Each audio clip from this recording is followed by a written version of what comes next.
Good morning friends. आज की इस वीडियो में हम लोग क्लास 10 का जो हमारा बायोलॉजी का चैप्टर 1 है, जिसे कि हम लोग जैव प्रक्रम के नाम से जानते हैं, इसके कुछ टॉपिक को पूरा डिटेल्स में तथा बहुत ही सरल भाषा में समझने वाले हैं। यहाँ पे इस टॉपिक से रिलेटेड जितने भी प्रश्न उत्तर होंगे या इस टॉपिक से रिलेटेड जितने भी नोट्स होंगे, इन सब का लिंक आपको इसी वीडियो के डिस्क्रिप्शन बॉक्स में PDF के रूप में मिल जाएगा। आप चाहें तो वहाँ से अपना खुद का नोट्स तैयार कर सकते हैं। आइए सबसे पहले हम ये समझते हैं कि ये जैव प्रक्रम क्या होता है। जैव प्रक्रम को समझने से पहले हम ये समझेंगे कि पाचन, परिवहन, श्वसन और पोषण क्या होता है। सबसे पहले हम समझेंगे कि पाचन क्या होता है। तो देखिए, अगर पाचन के परिभाषा की बात की जाए तो हम ये बोलेंगे कि पाचन एक ऐसी प्रक्रिया होती है जिसमें भोजन को इतने छोटे छोटे हिस्सों में तोड़ दिया जाता है जिससे कि वो जल में घुल जाए तथा कोशिका उसे आसानी से ग्रहण कर सके। इसको हम पाचन बोलते हैं। अब इसे थोड़ा हम डिटेल्स में समझते हैं कि रियल में पाचन होता क्या है और ये हमारे शरीर के लिए क्यों आवश्यक है। देखिए, हम लोग जो भी भोजन ग्रहण करते हैं तो हम भोजन इसलिए ग्रहण करते हैं कि उससे हमको ऊर्जा मिल सके। अब हम लोग जो भोजन ग्रहण करते हैं तो ये भोजन नॉर्मली हमारे पेट में ज़्यादा देर रुकता है। तो इसका मतलब ये नहीं है कि आपका पेट आपको ऊर्जा प्रदान करता है।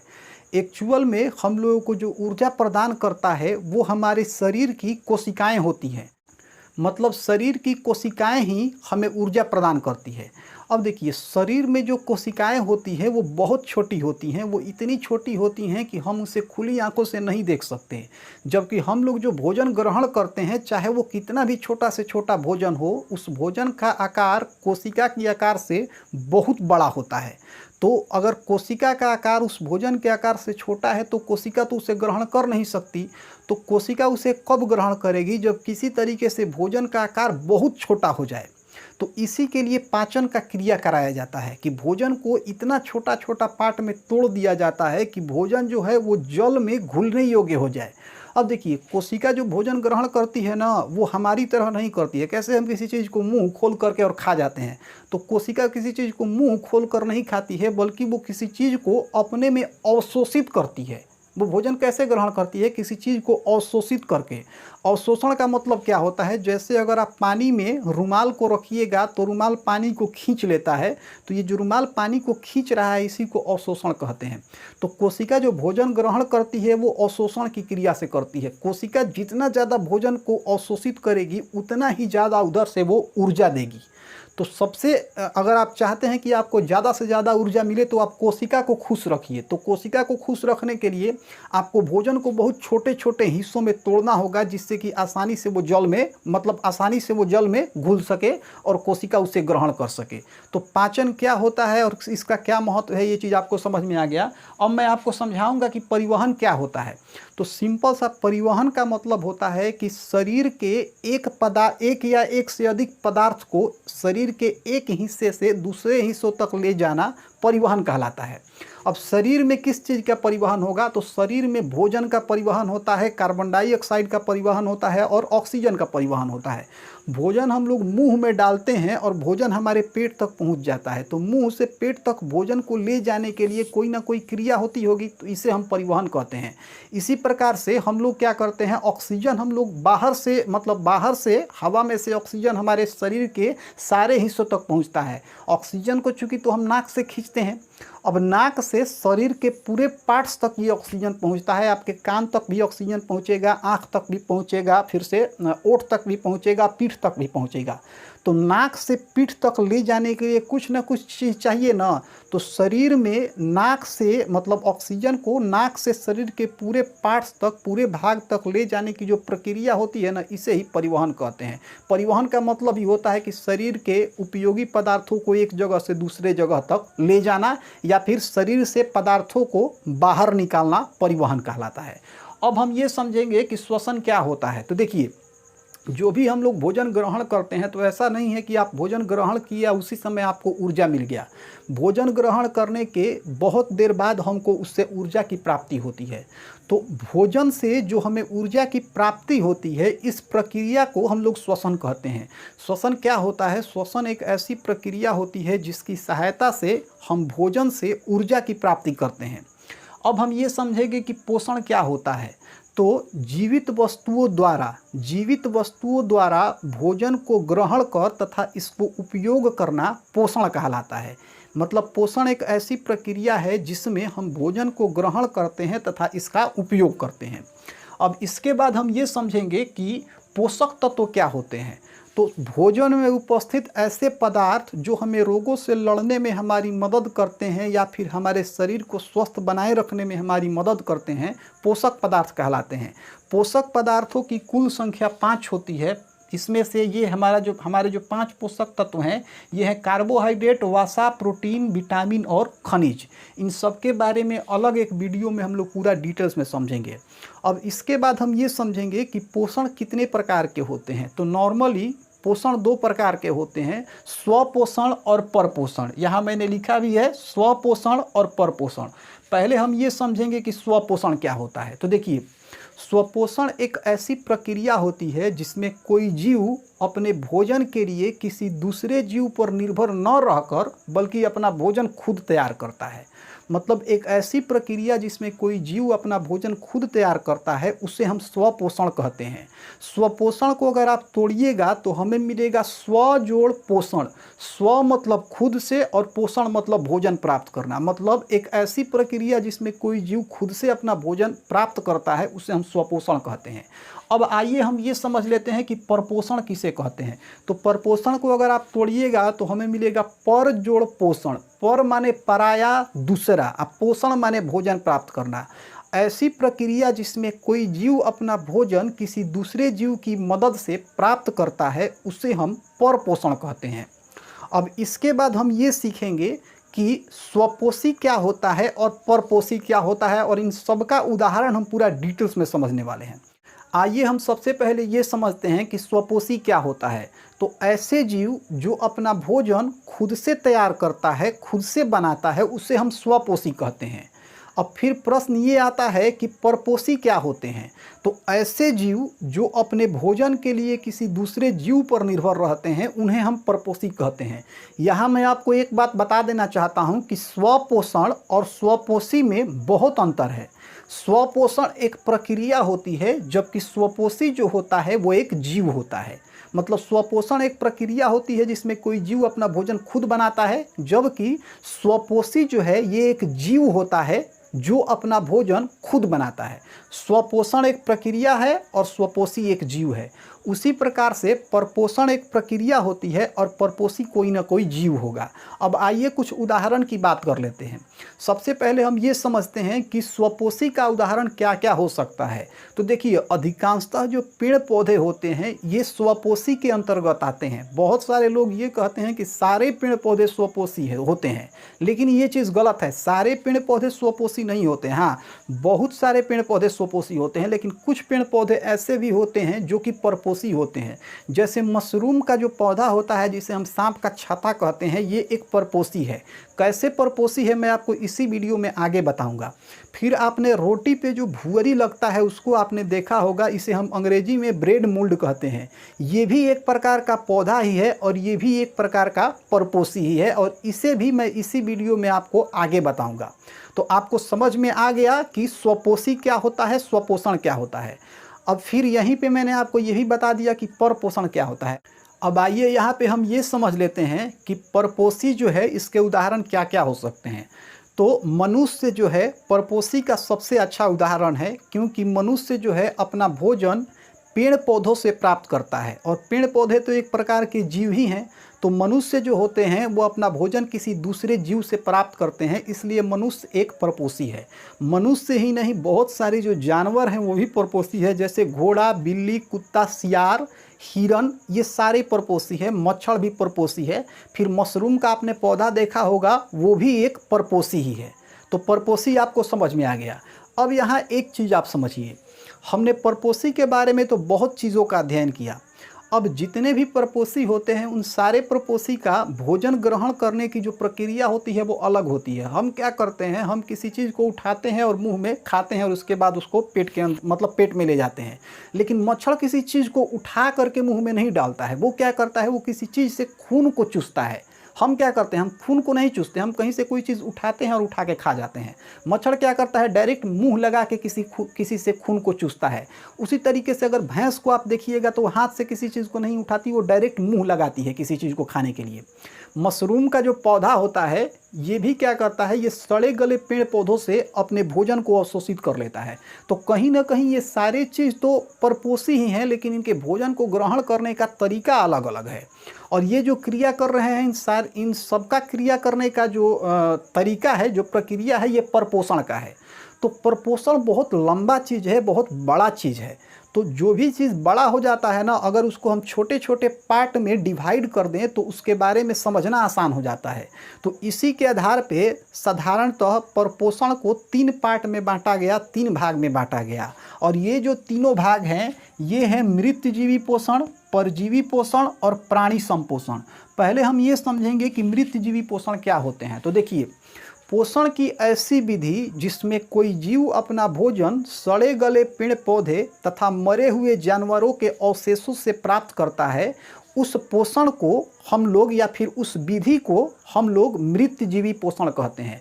फिर से सुन लीजिए, पोषण की ऐसी विधि जिसमें कोई जीव अपना भोजन सड़े गले पेड़ पौधों या मृत जानवरों के अवशेषों से प्राप्त करता है, उस विधि को हम लोग मृतजीवी पोषण कहते हैं। अब इसके बाद हम ये समझेंगे कि मृतजीवी किसे कहते हैं। तो ऐसे जीव जो अपना भोजन सड़े गले पेड़ पौधों तथा जानवरों के अवशेषों से प्राप्त करते हैं, उसे हम मृतजीवी कहते हैं। अब आइए इसे हम डिटेल्स में समझते हैं। देखिए, मशरूम का पौधा जो होता है, जिसे हम सांप का छत्ता कहते हैं, ये एक मृतजीवी का सबसे अच्छा उदाहरण है। जो मशरूम का पौधा होता है, आपने देखा होगा, ये उसी जगह पे ग्रो करता है, उगता है जहाँ पे पूरा गंदा हो, सड़ा गला हो। आपको ये जो पेड़ गिर जाता है, सड़ गल जाता है, वहीं पे आपको मशरूम का पौधा ग्रो करता हुआ दिखाई देगा। या फिर पुआल वगैरह जहाँ सड़ जाता है, पुअरसी जिसको कि हम बोलते हैं, वहीं पे आपको मशरूम का पौधा ग्रो करता हुआ दिखाई देगा। होता क्या है, कैसे ये वहाँ से पोषण प्राप्त करते हैं, थोड़ा आप इसके बारे में समझ लीजिए। देखिए, जैसे मान लेते हैं कि पेड़ पौधा सड़ गया है, तो वहाँ क्या करता है, वहीं पे मशरूम का पौधा आपको दिखाई देगा। ये मशरूम का पौधा क्या करता है कि सड़े गले पेड़ पौधों में इसके लिए जो जरूरी पोषक तत्व होता है उसको वहाँ से ये बाहर खींच लेता है। अब जैसे ही पोषक तत्व को वहाँ से ये बाहर खींचा तो पोषक तत्व तो बाहर आ गया। अब जो पोषक तत्व बाहर आता है ना, वो अभी जटिल पोषक तत्व होता है, मतलब ये उसको डायरेक्ट ग्रहण नहीं कर सकता है। तो इसको क्या करता है, वो सरल बनाता है। अब सरल कैसे बनाता है, जो भी इसे जटिल पोषक तत्व मिलता है ना, पहले इसको ये क्या करता है कि पूरी तरीके से उसको तोड़ ताड़ के एकदम मथ के पतला कर देता है। और इसके बाद वो क्या करता है कि अपने शरीर से जो भी वो पोषक तत्व पतला उसको मिला सरल रूप में, उसको क्या करता है, वो अपने शरीर से अवशोषित कर लेता है। मतलब मृतजीवी जो पौधा है, जिसको कि हम मशरूम के नाम से जानते हैं, ये क्या करता है कि सड़े गले पेड़ पौधे में जो पोषक तत्व होते हैं उनको वो सरल रूप में बदल करके और अपने शरीर से क्या करता है, उसको अवशोषित कर लेता है। अगर आपको सरल रूप और जटिल रूप में दिक्कत हो रहा है तो मैं आपको इसे सिंपल एग्जांपल से समझा दे रहा हूँ। आपने चना देखा होगा, जिसे हम बूट भी कहते हैं। अगर आप किसी को चना दे दीजिएगा, उसके दांत में प्रॉब्लम होगा तो हो सकता है कि वो चना को ना खा पाए। लेकिन अगर आप उसको सातू में कन्वर्ट करके उसको दे दीजिएगा, उसको पीस करके सत्तू बना के उसको दीजिएगा, तो वो आसानी से उसे ग्रहण कर सकता है। तो चना उसके लिए जटिल भोजन हो गया और सातू उसके लिए सरल भोजन हो गया। तो आपको ये समझ में आ गया कि जितने भी मृतजीवी होते हैं, खास करके जो मशरूम का पौधा होता है, वो कैसे अपना भोजन प्राप्त करता है। अब मृतजीवी का एक और उदाहरण है जिसे हम लोग ब्रेड मोल्ड अर्थात भुअरी के नाम से जानते हैं। आपने देखा होगा कि रोटी पे जो भुअरी लगता है, वो भुअरी रोटी पे तभी लगेगा जब रोटी में नमी आ जाएगी। रोटी जब सड़ने गलने लगेगा ना, तभी उस पर भुअरी लगेगा। और भुअरी जो होता है, ये एक प्रकार का पौधा होता है। अगर आप माइक्रोस्कोप से भुअरी को देखिएगा तो आपको वो पौधे जैसा उसकी संरचना दिखाई देगी। होता क्या है कि हमारे वातावरण में हर जगह भुअरी घूम रही होती है, जिसे कि हम ब्रेड मोल्ड कहते हैं। अब मेरे सामने भी यहाँ ब्रेड मोल्ड है, लेकिन इसका असर कब दिखाई देगा, यहाँ आप एक सड़ा गला रोटी रख दीजिए, ये भुअरी रोटी पे आके गिरेगी और इसी पे धीरे धीरे धीरे धीरे अपना इसी से वो पोषण प्राप्त करेगी और यहीं पे अपना प्रजनन भी करेगी और बहुत सारी भुअरी आपको रोटी पे दिखाई दे देगी। आपने देखा होगा कि जो कपड़ा वगैरह भी हम लोग यूज़ नहीं करते हैं, कहीं पे गिर जाता है, उसमें अगर वहाँ पे नमी हो तो वहाँ पे भी भुअरी लग जाता है। तो भुअरी मक्खरी या फिर ब्रेड मोल्ड जो है ये मृतजीवी का एक बहुत अच्छा उदाहरण है। फिर से यीस्ट का आपने नाम सुना होगा, यीस्ट भी जो होता है मृतजीवी का एक अच्छा उदाहरण है। तो मैंने आपको मृतजीवी बता दिया और मैंने आपको मृतजीवी पोषण भी बता दिया। अब हम ये समझेंगे कि परजीवी पोषण क्या होता है और परजीवी किसे कहते हैं। तो देखिए, सबसे पहले आप ये समझिए कि परजीवी पोषण क्या होता है। तो पोषण की ऐसी विधि जिसमें कोई जीव अपना भोजन किसी दूसरे जीव के शरीर से प्रत्यक्ष या अप्रत्यक्ष रूप से ग्रहण करता है, इस विधि को हम लोग परजीवी पोषण कहते हैं। अब फिर हम यहाँ ये समझेंगे कि परजीवी किसे कहते हैं। तो वही चीज़ है, परजीवी ऐसा जीव होता है जो अपना भोजन किसी दूसरे जीव के शरीर से प्रत्यक्ष या अप्रत्यक्ष रूप से ग्रहण करता है। अब पूरा डिटेल्स में आइए इसको समझ लेते हैं। आपने देखा होगा मच्छर को, मच्छर क्या करता है, मच्छर अपना भोजन किसी दूसरे आदमी के शरीर से प्राप्त करता है। मच्छर क्या करता है, हम लोगों के शरीर से खून को चूस लेता है। तो मच्छर जो है ये एक परजीवी का उदाहरण है। अब देखिए, जितने भी परजीवी होते हैं वो जिस शरीर पे निर्भर रहते हैं वो उस शरीर को कभी भी फायदा नहीं पहुंचाते हैं, हमेशा उसको नुकसान ही पहुंचाते हैं। तो मच्छर जो है ये एक परजीवी का उदाहरण हो गया। अब इसमें एक और चीज़ आप समझिए, जैसे कि मान लीजिए कि मच्छर हमारे शरीर से भोजन ग्रहण कर रहा है, तो हमारा शरीर पोषी कहलाएगा और मच्छर जो है वो परजीवी कहलाएगा। उसी प्रकार से जोंक जो होता है, भैंस में जो जोंक पकड़ लेता है तो जोंक परजीवी है, जबकि भैंस उसके लिए क्या है, पोषी है, क्योंकि जोंक जो है भैंस के खून से अपना भोजन प्राप्त करता है। तो आपको अच्छे से समझ में आ गया कि परजीवी क्या होता है और परजीवी पोषण किसे कहते हैं। अब परजीवी जो होता है इसको दो भागों में बांटा गया है, अंतः परजीवी और बाह्य परजीवी। आपने देखा होगा कि लोगों को तरह तरह की बीमारियां शरीर में पकड़ लेती है, जैसे टीबी हो गया, फिर से कैंसर हो गया, फिर से आपका टीबी हो गया, कैंसर हो गया, हेपेटाइटिस हो गया, ये तरह तरह की बीमारियां लोगों को पकड़ लेती है। इसमें होता क्या है कि जितने भी बहुत सारे ऐसे सूक्ष्मजीव होते हैं जो इन बीमारियों का कारण बनते हैं। तो सूक्ष्मजीव, जितने भी सूक्ष्मजीव है जो बीमारियों का कारण बनते हैं, वो एक प्रकार का परजीवी ही है, क्योंकि वो क्या करता है, आपके शरीर पे अटैक करता है और आपके शरीर से अपना भोजन प्राप्त करता है और बदले में आपके शरीर का इससे नुकसान ही होता है। अब परजीवी दो प्रकार के होते हैं, अंतः परजीवी और बाह्य परजीवी। मच्छर जो है ये बाहर से हमारे शरीर पे, मतलब मच्छर जो है ये अपना भोजन शरीर के बाहर ही रह के प्राप्त करता है, तो मच्छर बाह्य परजीवी है। जोंक भी शरीर के बाहर से ही अपना भोजन प्राप्त करता है, तो ये भी एक बाह्य परजीवी ही है। लेकिन बहुत सारे ऐसे सूक्ष्मजीव है, जिसका कि मैंने यहाँ एक एग्जाम्पल लिखा है, गोल कृमि। गोल कृमि एक सूक्ष्मजीव होता है जो शरीर के भीतर रहता है और शरीर के भीतर ये कई सारे रोगों को आदमी में और जानवरों में, मतलब मनुष्य में और जानवरों में गोल कृमि नाम का सूक्ष्मजीव है, तरह तरह के रोग को फैलाता है। और ये चूंकि शरीर के भीतर रहता है तो इसीलिए इसे अंतः परजीवी के नाम से जानते हैं। जितने भी सारे सूक्ष्मजीव जो शरीर के भीतर रह के रोग फैलाते हैं उसे हम अंतः परजीवी कहते हैं। तो परजीवी आपको समझ में आ गया और परजीवी पोषण समझ में आ गया। अब एक लास्ट बचा है हमारा, थोड़ा उसको समझ लेते हैं, ये है प्राणी संपोषण। अब प्राणी संपोषण क्या होता है, थोड़ा इसको समझिए। देखिए, कुछ ऐसे जीव हैं जो अपना भोजन ठोस रूप में तथा द्रव्य रूप में, दोनों रूपों में प्राप्त कर सकते हैं। मतलब कुछ ऐसे जीव हैं जो चाहे ठोस हो चाहे द्रव हो, दोनों रूपों में अपने भोजन को ग्रहण कर सकते हैं। ऐसे जो जीव होते हैं, ऐसे जीवों को हम प्राणी संभोजी जीव कहते हैं। और प्राणी संपोषण क्या होता है, तो प्राणी संपोषण पोषण की वह विधि होती है जिसमें कोई जीव अपना भोजन ठोस या द्रव्य रूप, ठोस रूप में या फिर द्रव्य रूप में या फिर दोनों रूपों में ग्रहण कर सकता है। मैं आपको इसे एग्जाम्पल से समझाऊंगा तो आपको एकदम सटीक समझ में आ जाएगा। इससे पहले हमने ये देखा कि चाहे वो मृतजीवी हो चाहे परजीवी हो, ये जो दोनों जीव थे कहीं ना कहीं भोजन को ये अवशोषित कर रहे थे, मतलब भोजन को वो एब्जॉर्ब कर रहे थे, सोख रहे थे। और कहीं ना कहीं हमने ये भी देखा कि ये क्या कर रहे थे, ये मतलब जो हमने मृतजीवी का उदाहरण देखा, जो हमारा मशरूम का पौधा था, या फिर जो हमने मच्छर का एग्जाम्पल देखा, तो इसमें क्या हो रहा था कि ये इन दोनों में से कोई भी ठोस भोजन को ग्रहण नहीं कर रहा था। कहीं ना कहीं ये भोजन को लिक्विड फॉर्म में ग्रहण कर रहे थे, द्रव के फॉर्म में ग्रहण कर रहे थे, मतलब द्रव के रूप में भोजन को ये ग्रहण कर रहे थे। लेकिन मनुष्य जो है ये भोजन को द्रव के रूप में तो ग्रहण कर ही सकता है, ठोस के रूप में भी ग्रहण कर सकता है, या फिर बिल्ली जो है भोजन को द्रव और ठोस दोनों के रूप में ग्रहण कर सकती है, या कुत्ता जो है भोजन को द्रव और ठोस दोनों के रूप में ग्रहण कर सकता है। तो चाहे बिल्ली हो, चाहे कुत्ता हो, चाहे मनुष्य हो, ये सभी प्राणी समभोजी जीव कहलाते हैं। और इन लोगों के जो पोषण की क्रिया होती है वो होती है प्राणी संपोषण।